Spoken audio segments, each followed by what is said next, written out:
L'info du Grand Lille en continu, Adrien Lanois.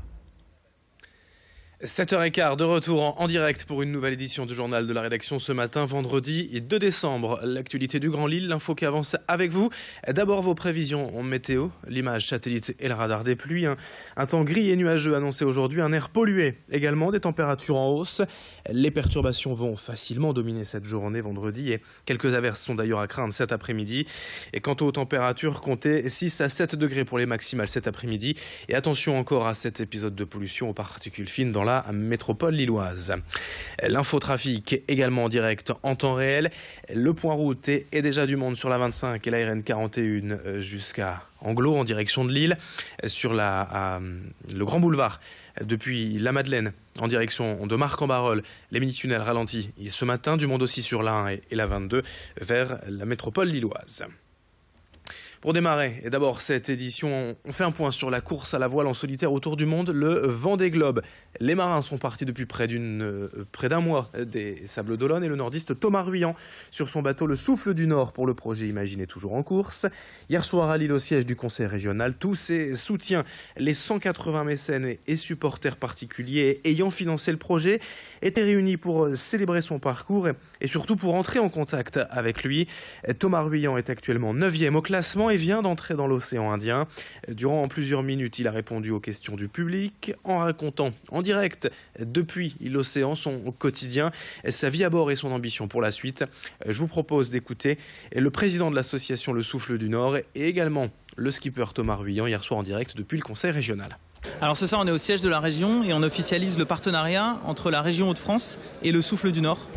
Le Souffle du Nord, c'est un collectif qui rassemble des particuliers, des entreprises et des institutions qui ambitionnent de promouvoir l'engagement solidaire sur le territoire. Et pour ça, on mobilise toutes les forces vives à travers un grand défi, un grand projet sportif qui est un tour du monde à la voile. Donc on a réussi ensemble à financer un bateau qui a pris en octobre dernier, enfin début novembre pardon, le départ du Vendée Globe. C'est un marin du Nord qui s'appelle Thomas Ruyant. Et voilà, ensemble on a réussi à le coller au départ. Il est en train de faire un magnifique tour du monde. C'est chouette d'être au siège des Hauts-de-France ce soir avec vous là.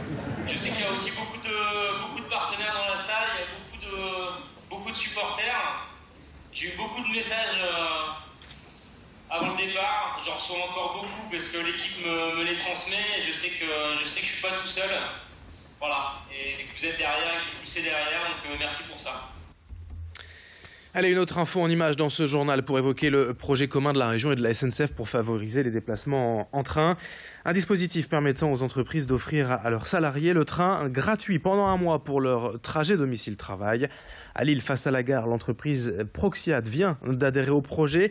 Les salariés ont tout le mois de décembre pour se manifester et s'inscrire. Et la gratuité entrera en vigueur le mois prochain, en janvier. Le dirigeant, pour cela, n'attend aucune rentabilité. Il estime simplement que ce dispositif fait partie de ses responsabilités.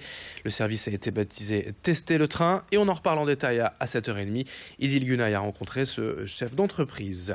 En bref, à Roubaix, un homme condamné hier à 1 an de prison pour avoir percuté une voiture de police lundi dans le quartier Moulin-Potennerie.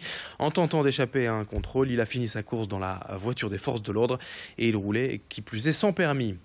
La ville d'Hénin-Beaumont, dirigée par Steve Briouat du Front National, condamné hier par le tribunal administratif de Lille pour avoir installé une crèche de Noël dans le hall de la mairie l'an passé. C'est l'élu d'opposition communiste David Noël qui avait saisi la justice à ce sujet, évoquant la laïcité. Dans cette édition également, alors que la bière belge vient d'être inscrite au patrimoine immatériel de l'humanité par l'UNESCO, qu'en est-il des productions régionales? Pour en savoir plus, nous sommes allés à la rencontre de la seule microbrasserie lilloise, les bières de Célestin. Une boutique ordinaire à première vue où l'on trouve des centaines de breuvages de la région, de Belgique et du monde entier. Mais le gérant, Amaury Derbini, brasse aussi ses propres bières. La salle de brassage est d'ailleurs visible depuis le magasin. Il produit ici 50 000 bouteilles chaque année. 4 sortes de bières différentes dans un esprit biologique. Alexis Tessier est allé rencontrer pour nous ce microbrasseur lillois qui nous parle de ces bières belges notamment. Moi je trouve que c'est super bien pour eux, ils le méritent. Maintenant ce qu'il faudrait c'est que nous Français fassions la même chose. Ça serait pas mal pour notre image, la notoriété. Et puis ça nous obligerait à augmenter notre qualité peut-être. L'avantage qu'on a par rapport à eux, c'est qu'on ose faire des choses que peut-être eux n'osent pas faire. Un peu comme le Bordeaux qui reste sur ses vins très classiques. Et puis à côté de ça, vous avez plein d'autres vins dans l'Hérault, ailleurs, et qui osent faire des choses et qui sont des merveilles. Et puis on termine avec l'agenda Métropolis. Les bons plans, les idées de sortie compilées en 2 minutes 30 ce week-end par Estelle Dargent, journaliste pour la radio Métropolis. Que faire ce week-end? Nous avons plein d'idées pour vous. Tout de suite, sur Grand Lille TV, c'est l'agenda Métropolis. Bonjour à tous, bienvenue dans l'agenda Grand Lille Télé Métropolis. On vous donne quelques bons plans pour passer ce week-end dans la métropole lilloise. Alors que faire ce week-end? Eh bien pourquoi pas déjà aller du côté de Roubaix avec 2 événements à ne pas louper. Tout d'abord, la Nuit des Arts, c'est la 14e édition cette année. Dès samedi soir, vous allez pouvoir déambuler dans les rues de la ville et découvrir des artistes dans plein de lieux différents. 40 lieux se prêtent au jeu ce week-end à Roubaix. Rencontrer des artistes, donc découvrir leurs œuvres. Et pour l'occasion, la condition publique de Roubaix également propose une braderie de l'art. Pendant 24 heures de samedi soir à dimanche soir, les artistes vont créer en live et vous pourrez acheter ces œuvres. Ça se passe donc tout ce week-end. Plus d'infos sur ville-roubaix.fr. Deuxième rendez-vous à Roubaix, cette fois pour les amateurs de mode. C'est le marché des modes qui revient. Ça se passe à l'école l'N7. Vous pourrez dénicher des vêtements, des chaussures, des accessoires, vraiment des créations uniques de créateurs de la région. Et ça se passe tout le week-end. L'entrée est gratuite. On reste dans la mode, mais cette fois on part du côté de Lille avec une vente au kilo. Ça se passe au Palais Rameau tout ce week-end. Vous allez pouvoir acheter vos vêtements, vos chaussures et accessoires comme vous achetez vos fruits et légumes. C'est original, donc pourquoi pas aller y faire un tour ce week-end. C'est 18 € le kilo de vêtements. C'est 1 € l'entrée donc au Palais Rameau ce week-end. Et pour finir, on reste à Lille avec l'arrivée de Saint-Nicolas. Ça se passe sur le parvis de Notre-Dame de la Treille ce samedi.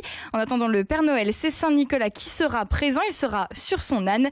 Il va distribuer des bonbons aux enfants. Et pour que tout le monde profite au mieux de Noël, une collecte de jouets est organisée ce week-end. Ça sera au bénéfice des enfants défavorisés. Donc n'hésitez pas à venir avec un jouet. Je vous souhaite un excellent week-end sur Grand Lille Télé et sur Métropolis. Merci Estelle pour ces bonnes idées de sortie. Bon week-end à toutes et à tous, bien sûr. L'info continue dans un instant sur Grand Lille TV.